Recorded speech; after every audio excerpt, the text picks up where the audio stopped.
اب میں عبدالحمید وراث صاحب جو نیشنل سیکرٹری تبلیغ ہیں سے درخواست کروں گا کہ تشریف لائیں۔ ان کی تقریر کا عنوان ہے حقیقی اسلامی بھائی چارہ۔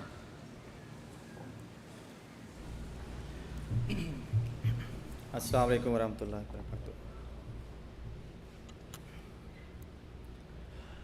اشہد ان لا الہ الا اللہ وحدہ لا شریک لہ واشہد ان محمدا عبدہ ورسولہ۔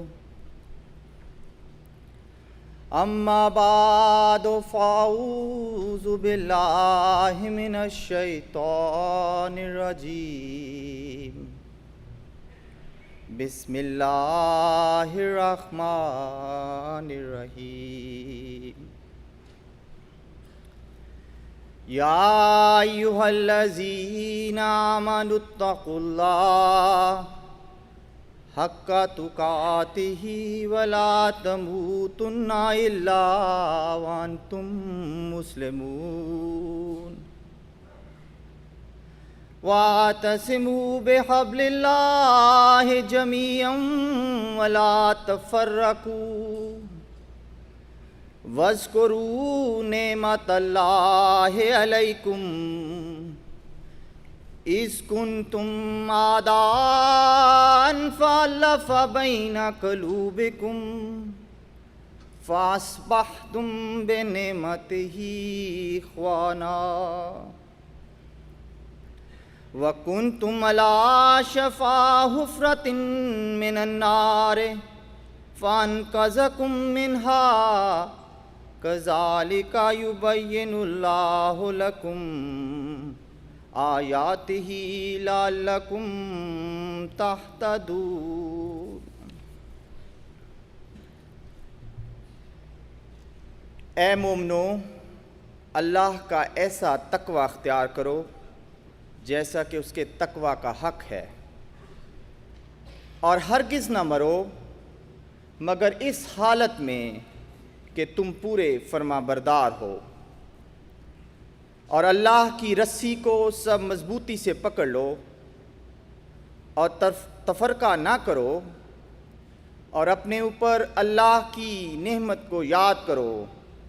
جب تم ایک دوسرے کے دشمن تھے تو اس نے تمہارے دلوں کو آپس میں باندھ دیا، اور پھر اس کی نعمت سے تم بھائی بھائی ہو گئے، اور تم آگ کے گڑھے کے کنارے پر کھڑے تھے تو اس نے تمہیں بچا لیا۔ اس طرح اللہ تمہارے لیے اپنی آیات کھول کھول کر بیان کرتا ہے تاکہ شاید تم ہدایت پا جاؤ۔ سامعین، اللہ تعالیٰ کی قدیم سے یہ سنت چلی آ رہی ہے کہ جب دنیا فتنہ و فساد سے بھر جاتی ہے اور انسان اپنے مقصد پیدائش کو بھول کر گناہ اور ظلم کا شکار ہو جاتا ہے، تو اللہ تعالیٰ دنیا کی رہنمائی کے لیے اپنے رسول مبعوث فرماتا ہے، اور یہ برگزیدہ ہستیاں دلکش تعلیمات اور اپنے اسوہ حسنہ کے ساتھ ضلالت اور گمراہی میں مبتلا قوم کو راہ راست پر لاتی ہیں، اور بھٹکتی ہوئی انسانی روحوں کو روحانیت اور راستی کے بلند و بالا منازل تک پہنچاتی ہیں۔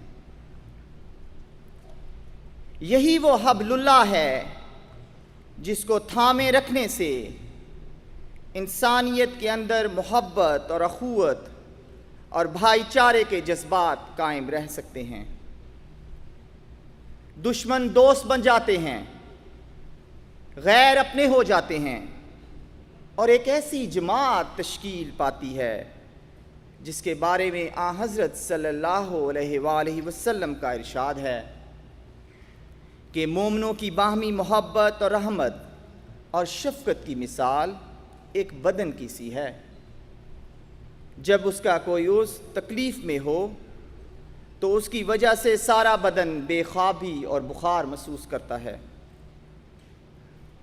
پھر ایک اور حدیث میں حضرت ابو موسیٰ اشعری سے مروی ہے کہ آن حضرت صلی اللہ علیہ وآلہ وسلم نے فرمایا، مومن دوسرے مومن کے لیے مضبوط عمارت کی طرح ہے، جس کا ایک حصہ دوسرے حصہ کو تقویت اور مستحکم بناتا ہے۔ اور آپ نے اس مفہوم کو واضح کرنے کے لیے اپنی انگلیوں کی کنگھی بنائی اور اس طرح اس عمارت کی گرفت کے مضبوط ہونے کی طرف اشارہ کیا۔ سامعین، حسن خلق، بشاشت روی اور وسعت قلبی باہمی محبت کو قائم رکھنے کے بڑے ذرائع ہیں، اور یہ مومن کے وہ نمایاں اوصاف ہیں جو اسے غیروں سے ممتاز کرتے ہیں، اور جماعتی اتحاد اور استحکام کے لیے بھی باہمی محبت اور اخوت ایک ضروری امر ہے۔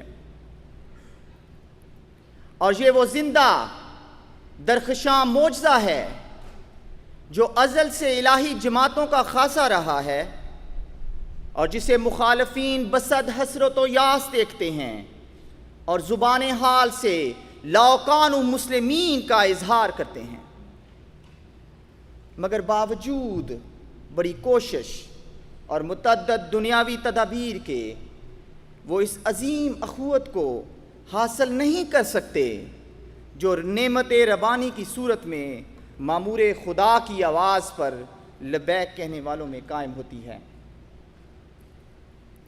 حضرات، مومنوں کے درمیان ایک دوسرے سے محبت اور ہمدردی کا ایسا تعلق ہونا چاہیے کہ اگر کسی مومن بھائی کو کوئی تکلیف ہو تو باقی سب اس کے تکلیف میں اور دکھ میں اس کے ساتھی اور شریک ہوں۔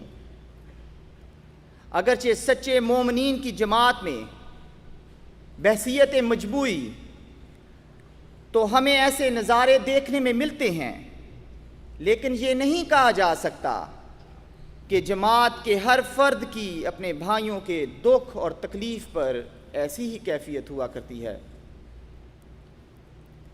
ہمارے آقا و مطاع حضرت محمد مصطفیٰ صلی اللہ علیہ وآلہ وسلم کا ہر لمحہ اپنے پیاروں کے دکھ اور تکلیف کے احساس سے ایک قسم کے بخار میں مبتلا رہتا۔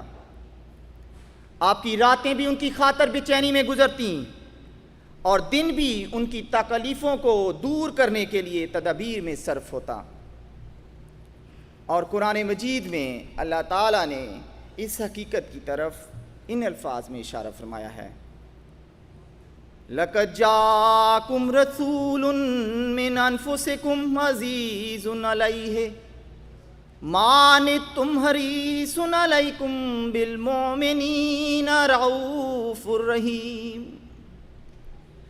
یقیناً تمہارے پاس تمہیں میں سے ایک رسول آیا، تمہارا تکلیف میں پڑنا اس پر شاق گزرتا ہے اور تمہارے لیے خیر کا بڑا حریص ہے، اور مومنوں کے لیے بے حد مہربان اور بار بار رحم کرنے والا ہے۔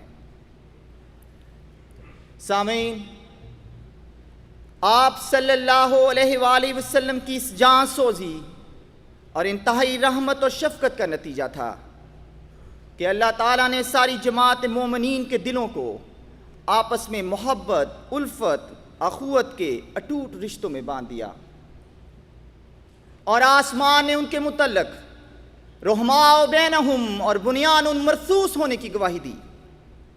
ہزاروں ہزار درود اور سلام ہوں اس محسن انسانیت پر جس نے اپنی تعلیم و تربیت اور فیض و محبت اور دعاؤں سے عرب کی بادہ نشین وحشی قوم میں ایک ایسا انقلاب برپا کیا کہ وہ جو ایک دوسرے کے خون کے پیاسے تھے، مختلف قبائل میں بٹے ہوئے تھے، پشتوں کے بگڑے ہوئے تھے، چھوٹی چھوٹی باتوں پر ایک دوسرے کا سر قلم کر دیا کرتے تھے، ان کے دلوں کو آپس میں باندھ دیا، اور وہ نہ صرف انسان بلکہ با اخلاق انسان اور بالآخر با خدا انسان بن گئے۔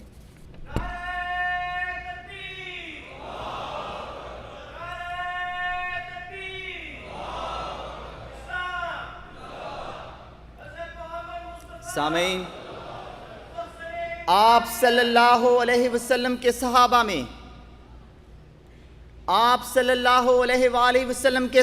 میں بلال حبشہ کے تھے، صہیب روم کے تھے، سلمان فارس کے تھے۔ اونٹوں کے چرواہوں کو تخت شاہی پہ بٹھایا، غلاموں کو بادشاہ بنایا، لیکن اخوت اور محبت کے لازوال رشتے میں باندھ دیا، جہاں نہ کوئی چھوٹا تھا نہ بڑا، نہ کوئی عربی تھا نہ کوئی اجمی۔ ہاں عرب کے یہ بادہ نشین محبت اور اثار اور قربانی اور اخوت کے رشتہ میں بند کر ایسے ہو گئے گویا سیسا پلائی ہوئی دیوار ہیں۔ کہتے ہیں یورپ کے ناداں یہ نبی کامل نہیں، کہتے ہیں یورپ کے ناداں یہ نبی کامل نہیں، وحشیوں میں دین کا پھیلانا یہ کیا مشکل تھا کام، پر بنانا آدمی وحشی کو ہے ایک معجزہ۔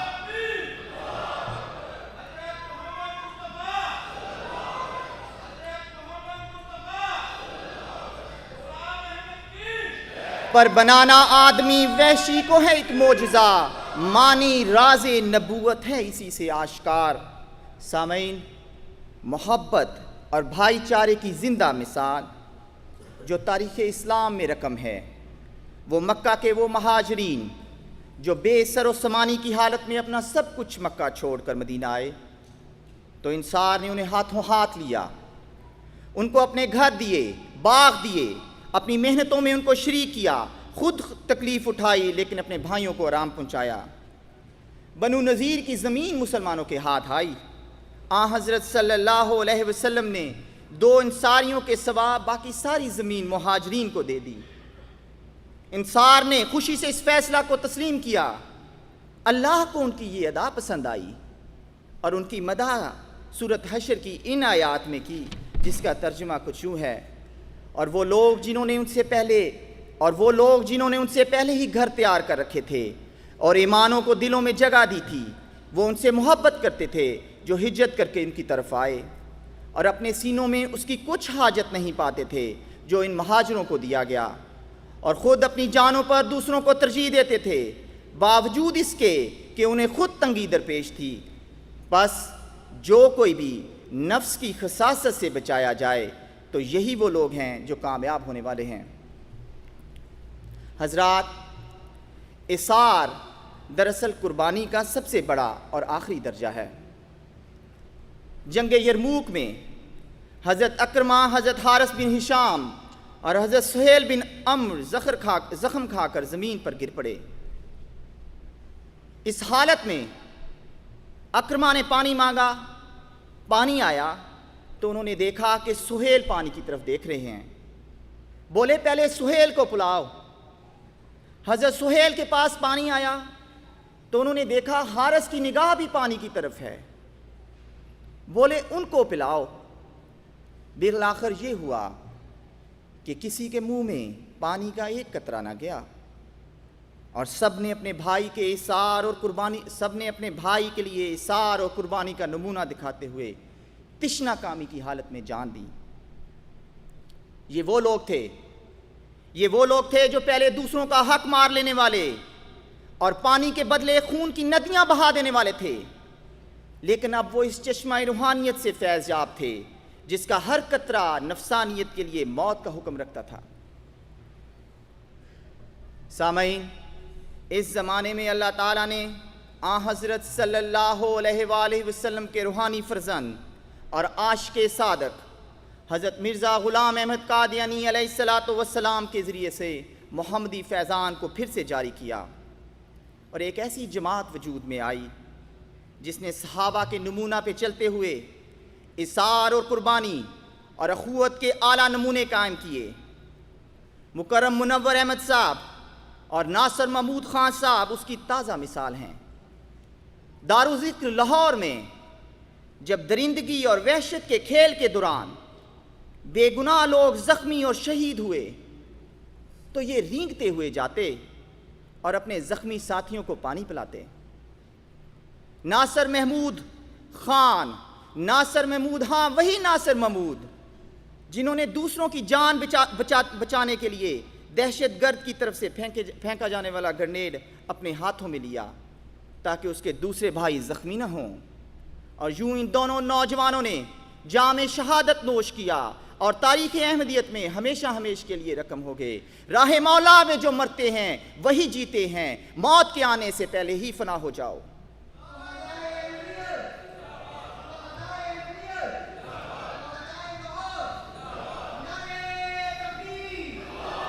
سامعین، جس معاشرے میں ہم رہ رہے ہیں اس میں مادیت پرستی کی بیماری نے اخوت اور بھائی چارہ کی جڑوں کو کھوکھلا کر دیا، جبکہ لالچ اور مال و دولت کی ہندی ہوس نے رحمی رشتوں تک کے تقدس کو پامال کر دیا۔ جس بھائی چارے اور اخوت کی بنیاد رسول کریم صلی اللہ علیہ وآلہ وسلم رکھی تھی، اسے آج آپ ہی کے ماننے والوں نے پامال کر دیا۔ تمہاری وہ بے مثال رفتیں جو محض تمہارے اتحاد سے وابستہ تھیں مفقود ہو گئیں۔ تم ذلت کی گہرائیوں میں دھنستے چلے گئے، حادثات تم پر وارد ہوتے گئے، تمہاری کمر ٹوٹتی چلی گئی، تمہاری جمعیت کو تمہارے احمقانہ اختلافات نے توڑ کر ٹکڑے ٹکڑے کر دیا۔ تمہاری عظمت کا تاج غیر اقوام نے اپنے پاؤں کے نیچے رونڈ ڈالا۔ اللہ تعالیٰ نے عین وقت پر تمہاری اصلاح کے لیے، عین وقت پر تمہاری اصلاح کا اعلان کیا۔ تمہاری پشت کی روحانی تشنگی کو دور کرنے کے لیے ایک درد مند دل نے تمہیں محبت سے پکارا۔ میں وہ پانی ہوں جو آیا آسمان سے وقت پر، میں وہ پانی ہوں جو آیا آسمان سے وقت پر، میں ہوں وہ نور خدا جس سے ہوا دن آشکار۔ اسی زمانہ میں مامور زمانہ حضرت اقدس مسیح موعود علیہ السلام نے اپنی جماعت کو نصیحت کرتے ہوئے فرمایا، تم آپس میں جلدی صلح کرو اور اپنے بھائیوں کے گناہ بخشو، کیونکہ شریر ہے وہ انسان جو اپنے بھائی کے ساتھ صلح پر راضی نہیں ہوتا، کیونکہ شریر ہے وہ انسان جو اپنے بھائی کے ساتھ صلح پر راضی نہیں، وہ کاٹا جائے گا کیونکہ وہ تفرقہ ڈالتا ہے۔ تم اپنے نفسانیت کے ہر ایک پہلو کو چھوڑ دو اور باہمی ناراضگی جانے دو، اور سچے ہو کر جھوٹے کی طرح تذلل اختیار کرو تا تم بخشے جاؤ۔ تم اگر چاہتے ہو کہ آسمان پر تم سے خدا راضی ہو تو باہم ایسے ایک ہو جاؤ جیسے ایک پیٹ میں سے دو بھائی۔ تم میں سے زیادہ بزرگ وہ ہے جو اپنے بھائی کے گناہ بخشتا ہے، اور بدبخت ہے وہ جو ضد کرتا ہے اور نہیں بخشتا، سو اس کا مجھ میں حصہ نہیں۔ حضرت اقدس مسیح موعود علیہ السلام کی اس تعلیم پر آپ کی جماعت نے بہترین نمونہ پیش کیا، اصرار اور وحدت اور اخوت کا عملی مظاہرہ پیش کیا۔ سلسلہ عالیہ احمدیہ کے ایک جلیل القدر بزرگ حضرت سید عزیز الرحمن صاحب رضی اللہ تعالیٰ عنہ نے اپنی بڑی بیٹی عائشہ بیگم صاحبہ کے نکاح کا پورا اختیار حضرت مسیح موعود علیہ السلام کو دے دیا۔ حضور علیہ السلام نے آپ کو لکھا، کیا لڑکا بھی ذات کا سید ہو؟ آپ نے جواباً عرض کیا کہ جب کہ آپ کی تعلیم یہ ہے کہ ایک سید ہو اور دوسرا سبزی فروش، تو میری بیعت کے بعد دونوں اس طرح ہیں جیسے ایک ماں کے پیٹ سے پیدا ہوئے ہوں۔ اس لیے میں چونکہ آپ کی بیعت میں آ چکا ہوں، اس لیے اگر آپ فرمائیں کہ دوسرا احمدی بھائی بھنگی ہے اور اسے لڑکی دینے کو فرمائیں تو مجھے کوئی اعتراض نہ ہوگا۔ حضرت خلیفۃ المسیح ثانی رضی اللہ تعالیٰ عنہ فرماتے ہیں، میں اپنی جماعت کو خاص طور پر نصیحت کرتا ہوں کہ محبت اور اخلاص کو آپس میں بڑھاؤ، کہ ہر شخص دوسرے کے معاملات کو اپنے ہی محسوس کرے۔ آج کل بھائی بھائی آپس میں بالکل بے تعلق ہو گئے ہیں، کوئی رشتہ ایسا نہ رہا جس میں محبت کو زیادہ تعلق ہو۔ بس تم ایسے رشتہ دار بنو جیسے رسول کریم صلی اللہ علیہ وآلہ وسلم کے زمانہ میں صحابہ تھے، اور اس زمانہ میں تم نے مسیح موعود کو دیکھا ہے، تم لوگ آپ سے وابستہ ہو، پس جو رنگ محبت آپ نے دیکھا ہے وہ پیدا کرو۔ میں نصیحت کرتا ہوں، اس کو یاد رکھو کہ آپس میں اخوت کے تعلق کو بڑھاؤ۔ جب تک اس پر عمل نہ کرو گے آگے قدم نہیں اٹھا سکو گے۔ سو اے مسیح محمدی کے غلاموں، تم خوش ہو جاؤ کہ تم خلافت حقہ اسلامیہ کے ذریعے اخوت اور محبت کی لڑی میں پروئے گئے ہو۔ محمد مصطفیٰ صلی اللہ علیہ وآلہ وسلم کی حقیقی تعلیم کے مطابق آپس کے دکھ اور درد کو ایک جسم کی طرح محسوس کرتے ہو۔ اسی طرح تمہارا آقا اور خلیفہ بھی تمہارے دکھ اور درد پر بے چین ہو جاتا ہے۔ وہ تم سے کس قدر محبت کرتا ہے، کس طرح تمہارے دکھ کو اور درد کو تم سے بڑھ کر محسوس کرتا ہے، تمہاری خوشیوں اور آرام کے لیے اپنی جان گداز کرتا ہے۔ اور اس کا کچھ اظہار حضرت خلیفۃ المسیح رابع رحمہ اللہ علیہ نے یوں فرمایا: میری ایسی بھی ہے ایک روداد غم، دل کے پردے پہ ہے خون سے جو رقم۔ میری ایسی بھی ہے ایک روداد غم، دل کے پردے پہ ہے خون سے جو رقم۔ دل میں وہ بھی ہے ایک گوشائے محترم، وقف ہے جو غم دوستاں کے لیے۔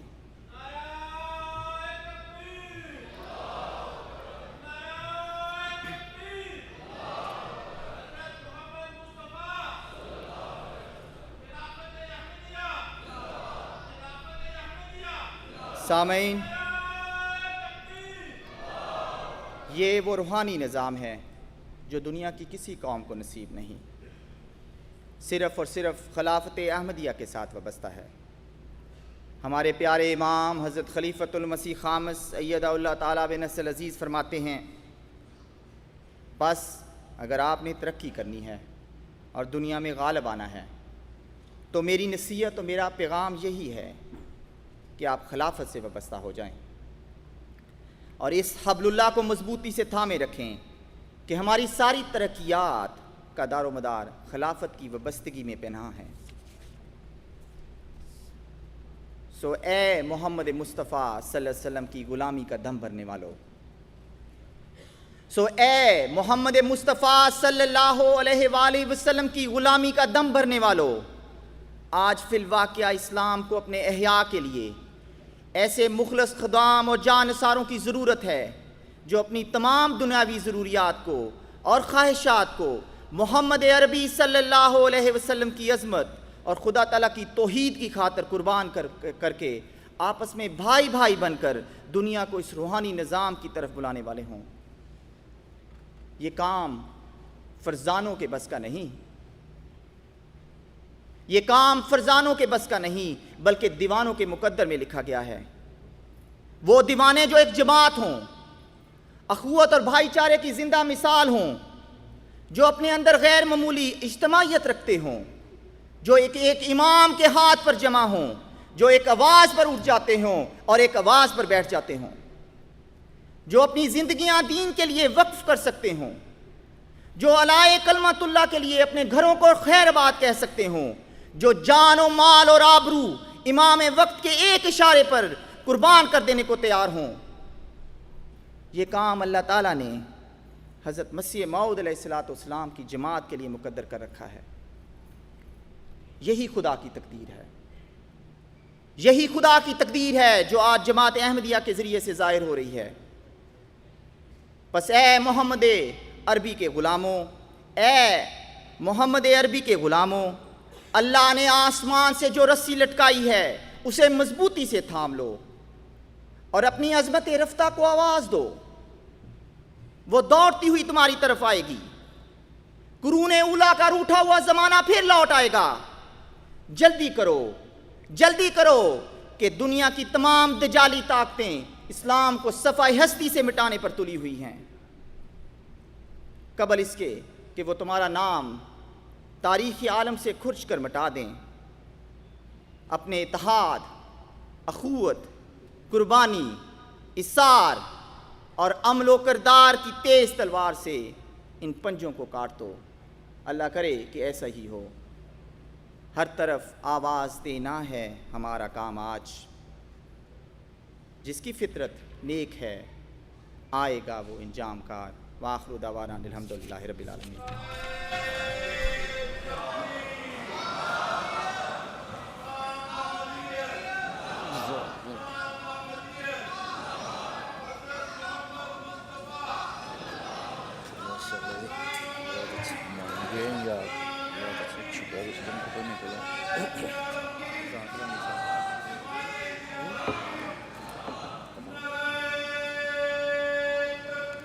اللہ